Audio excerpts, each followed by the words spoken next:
National ஆரோக்கிய expo மற்றும் AYUSH conclave ஜனவரி 9 முதல் 12 வரை Heartfulness Institute, Babuji Memorial Ashram, Manapakkam, Chennai.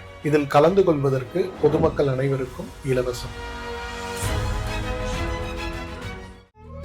தமிழர்களின் number one choice Tamil Matrimony. Rubilux paints, best quality, best value for money. உங்கள் பேர் சொல்லும் பெயிண்ட் ரூபிலக்ஸ் பெயிண்ட்ஸ். இப்போ நிறைய பேருக்கு வெளிநாடு போறதுல வந்துட்டு தடை இருக்கு அப்படின்னு சொல்லிட்டு சொல்றாங்க இல்லையா, அதுக்கு ஏதாவது பரிகாரம் இருக்கா? இப்போ சந்திரன் ராகுதான் வெளிநாட்டு பிரயாணம், சந்திரன் ராகுதான் நாடு கடத்தப்படுதல். விருதுநகருங்கிற ஊர்ல வெயில் உகந்த அம்மன். ஏன்னா செவ்வாய் சந்திரன் தான் பதட்டம், சந்திரன் மனோகாரகன், செவ்வாய் பதட்டம், செவ்வாய் டென்ஷனு, காசு போச்சோன்னு புலம்பி தள்ளுறாரு. கிடைக்கும் போங்க. அந்த கோயில் போயிட்டு வந்து கரெக்டாக ஒரு 40-50 நாளில் அவருக்கு கிடச்சி போயிட்டு மெசேஜ் போட்டேன், சார் போயிட்டேன் சார். சூரியங்கிறது இருதயம், சூரியன் தான் இயக்கம். சனிங்கிறது கெட்ட கொழுப்பு, சனிங்கிறது எண்ணெய். எண்ணெயிலேயே அதிகமான பொரிச்ச உணவை திருப்பி திருப்பி திருப்பி பொரிச்சு சாப்பிட்டீங்கன்னா அது பாய்சன் ஆகும், ரைட்டா? அப்போ தான் ஓப்பன் ஹார்ட் சர்ஜரி வரும். நீங்கள் ஓப்பன் ஹார்ட் சர்ஜரி எப்படி சொன்னேன் ஐயா? தனுசு ராசி தான் ஆஞ்சியோபிளாஸ்ட்டு, தனுசு ராசி தான் ஓப்பன் ஹார்ட் சர்ஜரி பண்ணக்கூடிய வீடு. இது ஜோடத்தில் மிகப்பெரிய சூட்சுமம்.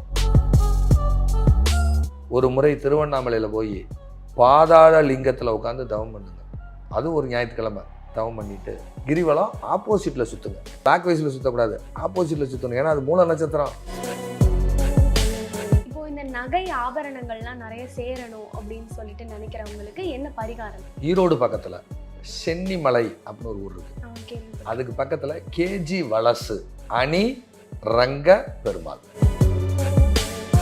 சார், இப்போ வந்துட்டு சில பேர் வந்து பணம் நிறைய சம்பாரிச்சு வச்சிருப்பாங்க, பணம், புகழ், பெயர் எல்லாமே இருக்கும். ஆனா அவங்களால வந்துட்டு அதை அனுபவிக்க முடியாது, மற்றவங்களாம் அனுபவிப்பாங்க. அதுக்கு பரிகாரம் ஏதாவது இருக்கா?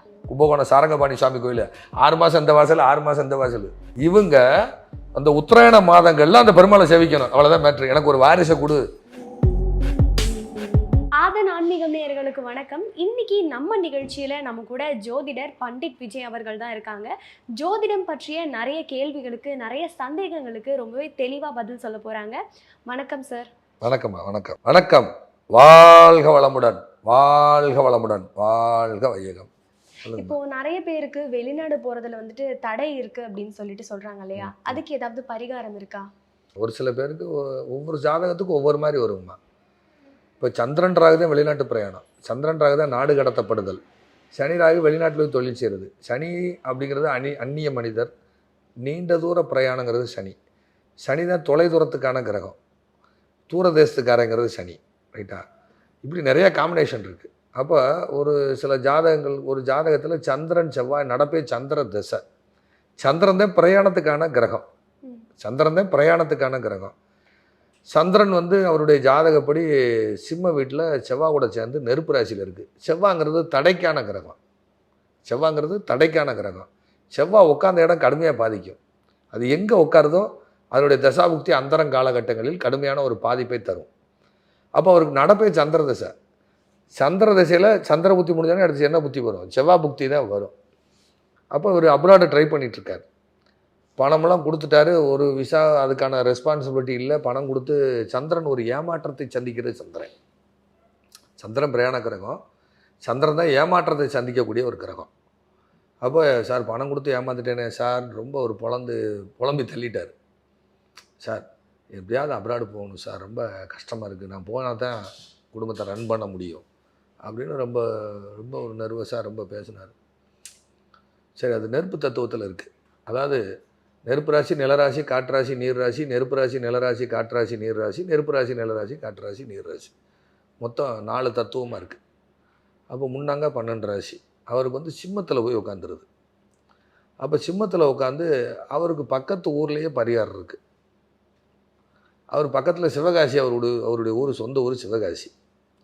அது பாருங்கள், அவர் இருக்கிறதுலேயே அதிகமான அதாவது உஷ்ணமான ஊர் எதுன்னு கேட்டிங்கன்னா தமிழ்நாட்டில் வேலூர் டிஸ்ட்ரிக்கும் விருதுநகர் டிஸ்ட்ரிக் தான் அதிகமான வெப்பமான ஒரு ஊர், அதிக ஹீட் உள்ள ஊர்.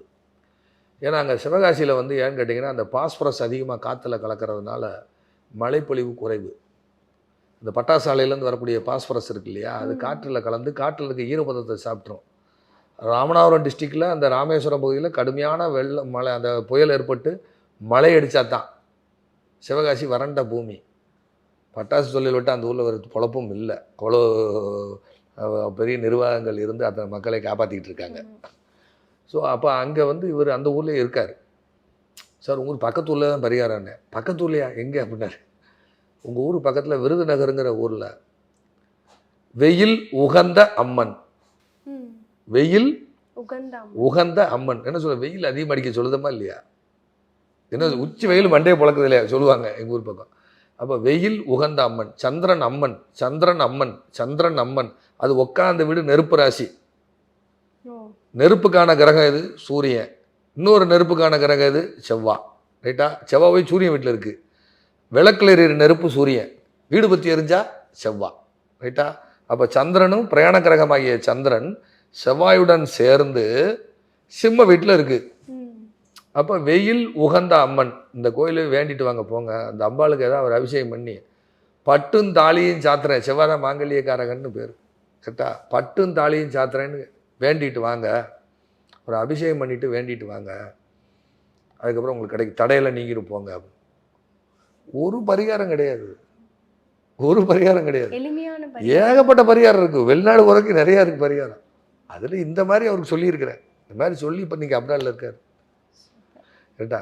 அது செவ்வாய் அவர் வந்து இதுக்கு ட்ரை பண்ணிகிட்டு இருக்கார். அவர் ஆக்சுவலாக வந்து கனடா ட்ரை பண்ணிகிட்டு இருந்தார். அப்புறம் அந்த கொடுத்தவங்க கரெக்டாக அவருக்கு ஒர்க் பண்ணி கொடுத்துட்டாங்க. இவர் ஏதோ பணம் போயிருமோன்னு ஒரு பயம். ஏன்னா செவ்வாய் சந்திரன் தான் பதட்டம். சந்திரன் மனோகாரங்கன்னு செவ்வாய் பதட்டம், செவ்வாய் டென்ஷனு. காசு போச்சோன்னு புலம்பி தள்ளுறாரு. கிடைக்கும் போங்க. எப்போ மேஷத்தில் ராகு நிற்கும் போது, இப்போ ராகு மீனத்துக்குள்ளே வந்துட்டார். அந்த கோயில் போயிட்டு வந்து கரெக்டாக ஒரு 40-50 நாளில் அவருக்கு கிடச்சி போயிட்டு மெசேஜ் போட்டார், சார் போயிட்டேன் சார் அப்படின்னு. என்னுடைய அலுவலக ஃபோனில் வரும், நிறைய மெசேஜ் வரும். நம்ம பார்க்க முடியாது. எதை பார்க்குறது? காலையிலேருந்து அப்பாயின்மெண்ட் பார்க்குறக்கே சரியாக இருக்கும். இல்லை மெசேஜ் படித்தோம்னா அவ்வளோதான். ஸோ இப்படிலாம் சொல்லியிருக்கிறேன், வித்தியாசமாக அப்படிலாம் அவன் சொல்லியிருக்கிறேன்.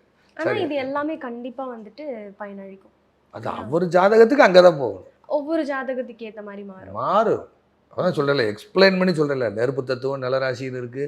சும்மா எல்லாருக்கும் வைத்தீஸ்வரன் கோயில் போனால் சரியாயிருமா? ஏம்மா, ஒரு ஜாதகம் பையன் சரியாக படிக்க மாட்டேங்கான், நல்லா கேட்டுக்கோங்க. பையனுக்கு படிப்பு மார்க் கம்மி. இப்போ ஒரு 2 நாளைக்கு முன்னாடி கோயம்புத்தூரில் கொடிவேரின்னு ஒரு டேம் இருக்குது. அதாவது நம்ம கோபிச்செட்டிப்பாளையம் சத்தியமங்கலம் பக்கத்தில். சினிமாவில் நிறையா பார்த்துருப்பீங்க அந்த அருவி.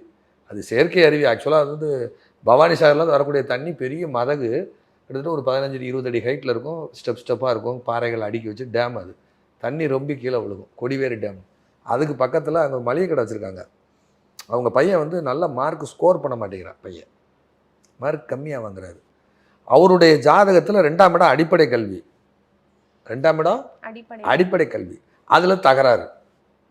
ஹையர் ஸ்டடீஸ் நல்லா இருக்குது, ஹையர் ஸ்டடீஸு நல்லா இருக்குது. 4ஆம் இடம் உயர்கல்வி, 5ஆம் இடம்ங்கிறது பிஹெச்டி, 12ஆம் இடங்கிறது பெரிய லெவலுக்கு போகிறது, ஆராய்ச்சி கல்வி 12ஆம் இடம். அப்போ அவர் ஜாதகத்தில் படிப்பில் தடை இருக்குது.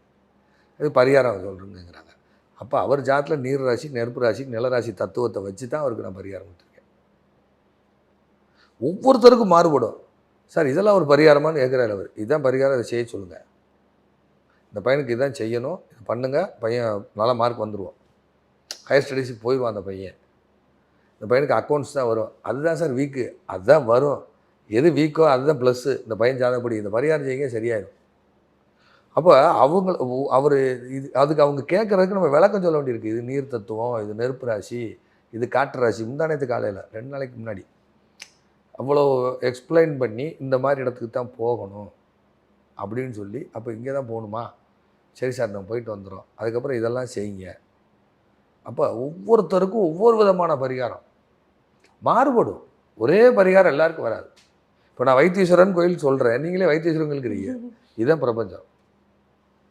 நீங்கள் என்ன நினைக்கிறீங்களோ அது உங்ககிட்ட வருமா? நல்ல விஷயங்கள் லேட்டாக வரும், கெட்ட விஷயம் உடனே வரும்.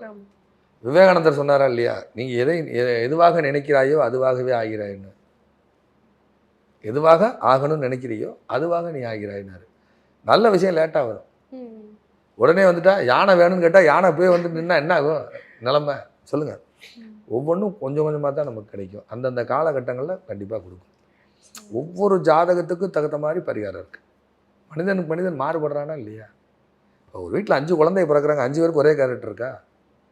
இல்ல.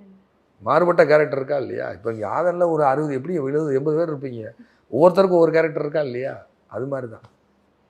Okay sir. ஸோ வந்துட்டு இப்போ இந்த கண்டம் கஷ்டம் அப்படின்னு சொல்லிட்டு சொல்றாங்க இல்லையா? கண்டம் தாண்டி கண்டம் போறதுக்கு நிறைய தடைகள் இருக்கு. அதுக்கு ஏதாவது பரிகாரம் இருக்கான்னு கேட்குறவங்களுக்கு என்ன பரிகாரம் சொல்லுங்க? கண்ட கஷ்டத்துக்கு நிறைய பரிகாரம் இருக்குங்கம்மா. அந்த காரணம் அதாவது உங்கள் ஜாதகத்தில் அந்த கிரகம் எந்த ராசியில் உட்காந்துருக்கு. உதாரணமாக ஒரு ரிஷபலக்கண ஜாதகம் 4 கூடிய சூரியன் போய் எங்கே இருக்கார்? தனுசு வீட்டில் இருக்கார். 4 கூடிய சூரியன் தனுசு ராசியில் இருக்கார்.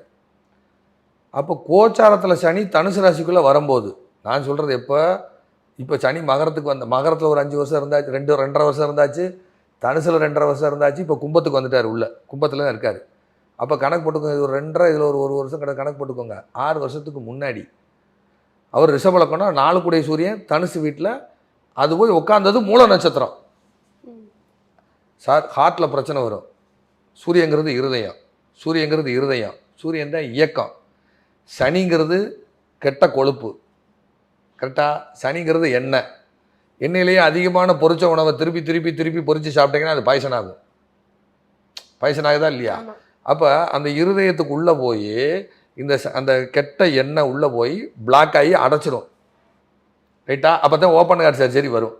சூரியங்கிறது இயக்கம், இப்படி இருக்கும், சூரியன் தான் இப்படி இயக்கம். சனிங்கிறது எண்ணெய், அது உள்ளே போய் கொழுப்பு படிஞ்சு என்ன ஆகும்? கெட்ட கொழுப்பு படிஞ்சு என்ன ஆகும்? இருதயம் ஸ்லோவாகும், இப்படி மெதுவாக ஃபங்க்ஷன் ஆகும்.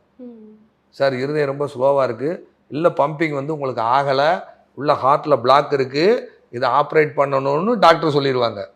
அப்போ சனி உள்ளே அவருடைய நடப்பே அவருக்கு சூரிய தசை. ரிஷபலக்கணத்துக்கு 4 கூடிய சூரிய தசை, கோச்சாரத்தில் சனி அப்போ விருச்சிக ராசிலேருந்து கிளம்பி உள்ளே வந்திருக்காரு. இப்போ தான் ஐயா ஹார்ட்டில் ப்ராப்ளம் வரும், கவனமாக இருங்க. ஹார்ட்டில் பிளாக் வரும், கவனமாக இருங்க சொல்லியாச்சு. சொன்னவுடனே அவர் அப்போ சிம்மத்தில் தான் ராகு இருக்கார். என்ன சார் சொல்கிறீங்கன்னாரு, ஓப்பன் ஹார்ட் சர்ஜரி வர்றதுக்கு வாய்ப்பு அதிகம், கவனமாக இருங்க அப்படின்னு சொல்லியாச்சு.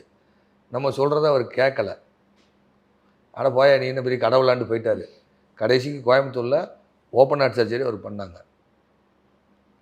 ஓப்பன் ஹார்ட் சர்ஜரிலாம் பண்ணி அவர் இத்தனைக்கு டாக்டரு பண்ணி முடித்து ஒரு 6 மாதம் கழித்து திருப்பி வந்தார். அப்போ நான் ஆஃபீஸில் இருக்கும்போது, நீங்கள் ஓப்பன் ஹார்ட் சர்ஜரி எப்படி சொன்னேன், விளக்கம் சொல்லுங்கள், எனக்கு ஜோதிட ஆர்வம் எனக்கு உண்டு. அந்த சொன்னேன், ஐயா தனுசு ராசி தான் ஆஞ்சியோபிளாஸ்ட்டு, தனுசு ராசி தான் ஓப்பன் ஹார்ட் சர்ஜரி பண்ணக்கூடிய வீடு. இது ஜோதிடத்தில் மிகப்பெரிய சூட்சுமம். ஏன் தனுசு ராசினாரு? மூல நட்சத்திரம் யாரோட நட்சத்திரம்னு? மூல நட்சத்திரம் ஆஞ்சநேயருடைய நட்சத்திரம். அதுலேயே ஆஞ்சநேயர் வருதா? அப்போ ஆஞ்சியோபிளாஸ்ட், ரைட்டா? சரி, ஆஞ்சநேயர் என்ன பண்ணார்? ராமர் கேட்குறாரு ஆஞ்சநேயர்கிட்ட, ஆஞ்சநேயா உண்மையிலே உனக்கு பக்தி உண்டான்னு தப்புன்னு நெஞ்ச புலந்து காட்டுறாரு. அப்போ தனுசுல யாருக்கு கிரகம் உட்காந்து தசாபுத்தி நடத்தும் காலத்தில் அவர்கள் அஷ்டமாதிபதி பாதகாதிபதியாக இருந்து தனுசு வீடு பாதிக்கப்பட்டு இருந்தால் கண்டிப்பாக ஓப்பன் ஹார்ட் சர்ஜரி வந்தே தீரும். ஏன்னா ஆஞ்சநேயர் நெஞ்ச புலந்து காட்டினார், ராமா அங்கே வர என் நெஞ்சு பூரா நீ தான் இருக்கேன்னு. நம்மளையும் நெஞ்ச புழக்க வச்சிருக்கோம், இதான் மேட்ரு. அப்போ இதனால தான் நான் சொன்னேன் அப்படின்னு சொன்னேன். ஐயோ ஜோசியத்தில் போயா நீ பெரிய ஆளியா? ஐயா நான் பெரிய ஆள் இல்லை, என் குருநாதர் தான் பெருசு, நான் பெருசு இல்லை, நான் சாதாரண, நான் எல்கேஜி ஜோசியருக்கு, எனக்கெல்லாம் அவ்வளோ என் குருநாதர் கொடுத்த அறிவு நான் கண்டுபிடிக்கலை அப்படின்னு சொன்னோடனே, உங்கள் குருநாதரை பார்க்கணும், 36 பேர் இருக்காங்க, யாரை பார்க்க போறீங்க, ஒருத்தருடைய அனுபவம் அப்படின்னு சொல்லி, அதுக்கப்புறம் அவர் திருப்பி எனக்கு எதாவது வராமல் இருக்கிறதுக்கு என்ன வழி? சரி, ஞாயிற்றுக்கிழமை நாள் சனிக்கிழமை இரவு பரமக்குடி போய் தங்கிருங்க. அங்கே பக்கத்தில் ஆற்றுக்கு அந்த பக்கம், வைகை ஆற்றுக்கு அந்த பக்கம் யமனேஸ்வரம்னு அந்த இடத்துக்கு பேர். ஞாயிற்றுக்கிழமை காலையில் அங்கே யமனேஸ்வரத்தில் போய் எங்கேயாவது தெரு குழாயில் அடி பைப்பில் அடித்து தண்ணி எடுத்து குடிக்கணும். அந்த நிலத்தடி நீரை குடிக்கணும், உப்பு நீரை குடிக்கணும். ஒரு 2 லிட்டர் பாட்டில் எடுத்துக்கோங்க, 2 லிட்டர் 4 லிட்டர் அந்த அதுக்கப்புறம் அங்கே மேக்ஸிமம் உப்பு தண்ணி தான் வரும். உப்பு நீரை எடுத்து அதுக்கப்புறம் தீர்த்தம் கொண்டு போய் சாமிக்கு அபிஷேகம் பண்ணி அந்த தீர்த்தமும் இந்த நீரும் கலந்து மாறி மாறி குடிங்க. குடிச்சிட்டு ஒரு முறை திருவண்ணாமலையில் போய் பாதாள லிங்கத்தில் உட்காந்து தவம் பண்ணுங்க. பாதாள லிங்கம் அது ஒரு ஞாயிற்றுக்கிழமை தவம் பண்ணிவிட்டு அஷ்டலிங்கத்தையும் தவம் பண்ணிட்டு வாங்க. சூரியன் தான் லிங்கம், 8ஆம் இடத்துல இருக்க அவர் ஜாதகத்தில். அப்போ திருவண்ணாமலையில் அஷ்டலிங்க கிரிவலம் ஆப்போசிட்டில் சுற்றுங்க. அந்த கிரிமலையை ஆப்போசிட்ல. கிளாக் வைஸில் சுற்றக்கூடாது, ஆப்போசிட்டில் சுற்றணும். ஏன்னா அது மூல நட்சத்திரம். மூல நட்சத்திரம் ராகேது நட்சத்திரம். ராகேது எப்படி சுற்றும்? ஆப்போசிட்டாக சுற்றும், ஆன்டி கிளாக் வைஸாக சுற்றும். அப்படி சுற்றிட்டு வாங்க, பிரச்சனை சால்வ் ஆகும் போங்கன்னு. இன்னைக்கு வரைக்கும் அவருக்கு எந்த ப்ராப்ளம் இல்லை, பெர்ஃபெக்ட். ஸோ இப்படிலாம் பரிகாரம் சொல்லியிருக்கு. ஒரு கண்டம் வருதுன்னா அதுக்கு நிறைய இருக்குது காரணங்கள். அந்த ராசி, அதான் சொல்கிறேன்ல, ஒரு பாவகத்துக்கு பாவகம் மாறுபடும், பாவகத்துக்கு பாவகம் மாறுபடும். அப்போ அவருக்கு ஜாதகப்படி அது தனுசு வீட்டில் இருக்குது, தனுசு வில்லு வீடு. அப்போ ராமநாதபுரம்ங்கிறது ராமன் பாதம் பட்ட இடம், ராமன் பாதம் பட்ட இடம். அதனால தான் ராமநாதபுரம் போய் அதுக்கு லக்கணப்படி அது 8. அது வைகையாத்துக்கு வடக்கு பக்கம், ஊர் பேரே 8ஆம் இடம் தான் யம வர்ற இடம். அப்போ யமனேஸ்வரம் போய் சனிக்கிழமை இரவு தங்கி அந்த நிலத்தடி நீரை பருக யமதோஷம் நிவர்த்தி. ஏன்னா அந்த சூரியன் 4 கூடையவன், அந்த சூரியன் 4 கூடை, 4 தண்ணி. இந்த ஒவ்வொரு மண்ணுக்கும் மகிமை இருக்குமா. இப்போ சீனால மனுஷன் தானே பிறக்கான், நம்மளும் மனுஷன் தானே. அவன் மூஞ்சி எப்படி இருக்கு, நம்ம மூஞ்சி எப்படி இருக்கு. இந்த மண்ணில் இந்த மண்ணு தத்துவம் அவங்க மாறுபடுதா இல்லையா, முகம் மாறுபடுதா இல்லையா. சரி, ஒரு அபூர்வமான ஒரு விஷயம் இருக்குது. எங்கள் ஊர் சைடு அதலக்காயின்னு ஒரு காய் இருக்குது. அதலக்காயின்னு பாவக்காய் மாதிரியே இருக்கும், ஆனால் பட் பாவக்காய் கிடையாது. உலகத்தில் இல்லாத சுவை அது. கசப்பு சுவை, சுவையாக இருக்கும். கேள்விப்பட்டதே இல்லை. அது நீளமாக இருக்கும், பாவக்காய் மாதிரி இருக்கும், சின்னதாக இருக்கும். அது எங்கள் ஊரை சுற்றி தான் வருது, வேறு எங்கேயுமே அது விளையிறது இல்லை. நீங்கள் அதை எடுத்து கொண்டு எங்கேயா போடுங்க, எங்கேயும் வராது. ஒரே மரத்தில் முள்ளு உள்ள கிளை இருக்குது, முள்ளு இல்லாத கிளை இருக்குது. நம்ம கொடுமுடி மகுடேஸ்வரர் கோயிலில் வன்னி மரம் ஒரு சைடு பூரா முள்ளு உள்ள கிளையாக இருக்கும், வன்னி மரம். ஒரு சைடில் ஒரு முள்ளுமே இருக்காது, அபூர்வம். இந்த பிரபஞ்சம் பெருசு, இது சாதாரணம் இல்லை. கண்டிப்பாக புரியுதா இல்லையா. மனிதனுக்கு மனிதன் மாறுபடுறாங்க இல்லையா. இப்போ ஆப்பிரிக்காவில் இருக்கவும் நம்ம மனுஷன் தானே. அவனுடைய நிறம் எப்படி இருக்குது, நம்ம நிறம் எப்படி இருக்குது. சீனாக்காரனுடைய சைனா களிமண் ஒரு மண் இருக்குது, மண்ணில் தானே செய்கிறாங்க அந்த கப்பு, சைனா களிமண் கப்பு செய்கிறாங்களா. நம்ம ஊர் மண்ணில் அது செஞ்சால் வருமா? சீனா களிமண் மண்ணில், சீனா மண்ணில் தான் அது வரும்.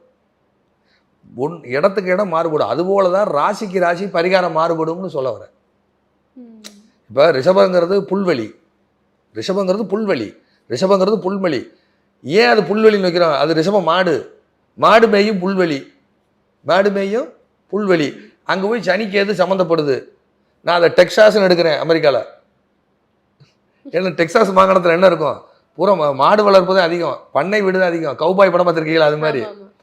அதே அங்கே போய் சந்திரன் சம்மந்தப்படுது, 6 கூடையும் சம்மந்தப்படுறான்னா புல்வெளிக்குள்ள ஓடக்கூடிய நீர் எடுத்து பருகுனா நோய் தீரும்.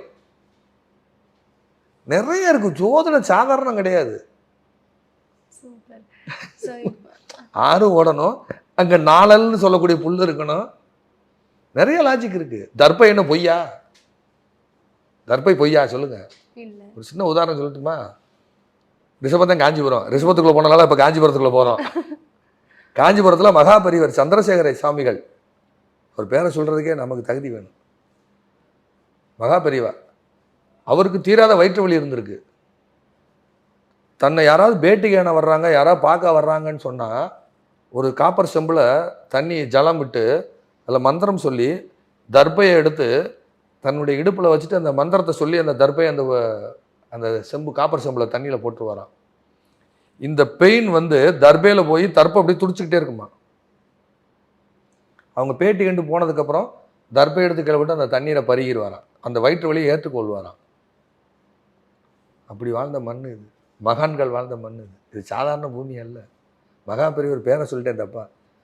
நான் மகாபெரியவர், அவரை நான் சின்ன வயசில் போய் அப்படி அவர் பக்கத்தில் நின்று பார்த்துருக்குறேன், எங்கள் ஊர் கோயிலுக்கு வந்தப்ப. அப்பேற்பட்ட மண், மகான்கள் வாழ்ந்த மண்ணுமா, அதிசயம் பண்ணவங்க. கண்டிப்பாக. எங்கள் ஊரில் ஒரு அண்ணாச்சி போயிருக்கிறாரு. போன உடனே இந்த மாதிரி உங்கள் பாட்டி முடியாமல் இருக்குது, என்னையே பார்க்க வந்த அப்படின்னாராம். அவங்க அம்மா முடியாமல் இருக்குது, என்னையே பார்க்க வந்தேன்னாராம். வெளியில் ஃபோன் பண்ணுறாரா, அவங்க அம்மா இறந்து வச்சுட்டு. எப்படி பாருங்க, அப்படி மகான்கள் வாழ்ந்த மண். அப்போ ஒவ்வொரு பரிகாரமும் ஒவ்வொன்றும் வித்தியாசம்.